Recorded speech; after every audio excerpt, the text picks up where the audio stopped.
You know, there's never been a better time to be a smartphone shopper with a budget, and that's mostly because Motorola has just released this, the Moto G, the 2015 version. Despite really strong competition from Asus and Huawei and companies like Alcatel, the Moto G remains probably the best bargain Android smartphone you could find. So first, let's talk about what's inside the phone. It's powered by one of Qualcomm's Snapdragon 410 chips. Now that's a quad-core processor clocked at 1.4 gigahertz, and it comes with 2 gigabytes of RAM, or at least this version does. The base level Moto G, which you'll be able to get for $180 straight from Motorola, comes with 8 gigabytes of internal memory and only 1 gigabyte of RAM, so it's going to be a little bit pokier. That said, using this slightly more expensive version, I really have nothing to complain about. It's actually a little astonishing how good, how smooth this thing feels, especially considering how much you're actually paying for it.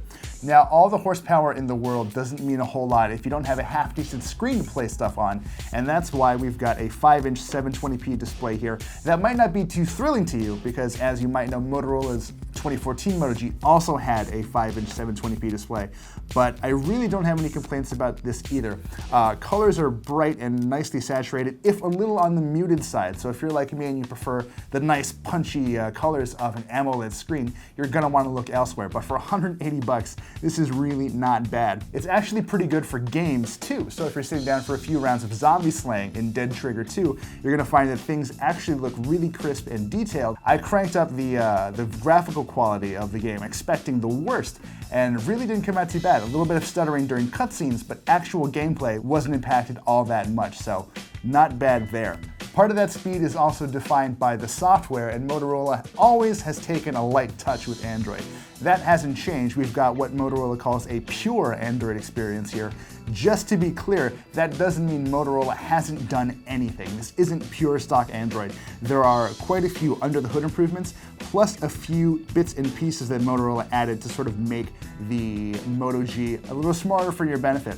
So instead of having the notification LED, you'll actually have notifications appear as icons right on the screen. Now that's a trick Motorola has taken from its previous flagships, the Moto X, and transplanted here for the first time into the Moto G. Also new to the mix is what Motorola calls Motorola Assist. It's a bit of a contextual intelligence that Motorola has popped into the Moto G, and what it does is it takes into account when you sleep, where you are, and acts on that appropriately. So if you're in a meeting or if you're in church or if it's 11 p.m., the phone knows, okay, I should probably shut up now.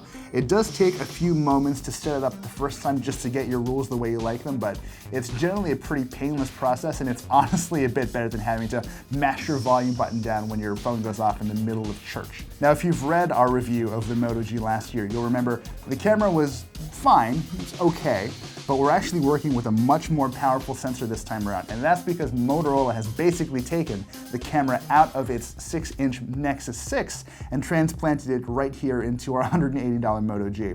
That means we're looking at honestly very, very nice photos in broad daylight, really nicely saturated, very well detailed, stuff that you generally not want to print out, but more than good enough for Instagram, Facebook, and Twitter. Things get a little dicier though when photons get sparse.